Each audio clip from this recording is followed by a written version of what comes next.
हमरा देशवा के हौसला बुलंद भइरे, सरवा चाइना के एक साला मन भइरे। हमरा देशवा के हौसला बुलंद भइरे, सरवा चाइना के एक साला मन भइरे। नहीं चली टिकटक लागल बिगो पलक, अब चाइना के आईना देखाइए। मोदी जी के सपोर्ट में आइए, इंडियन एप्स चलाइए। पार्टी दो पार्टी दो पार्टी दो, अपना इंडिया के आगे बढ़ाइए, चाइना के भगाइए। माटी दो माटी दो माटी दो चाइना के।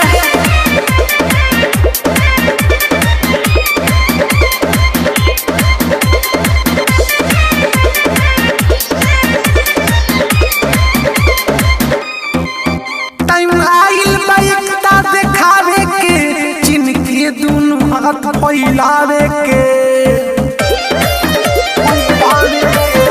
टाइम आइल बाइकता देखावे के, चीन के हाथ दुनु फैलावे के। खाली देख के टेलर उत गइल बाटे डर, नारा जय हिंद के जोर से लगाइए।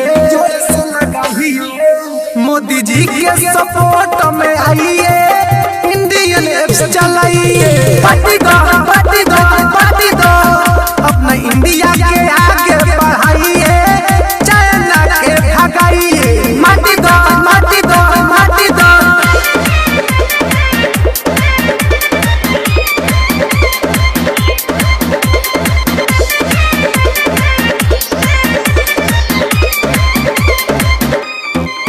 चीन कइले बॉर्डर पर गदारी रे, मन करे कि दिसर के गारी रे।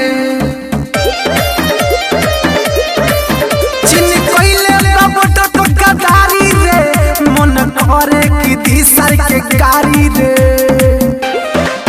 राजता अशोक देश काटत कलेश, अमित संतोष लिख के बताइले।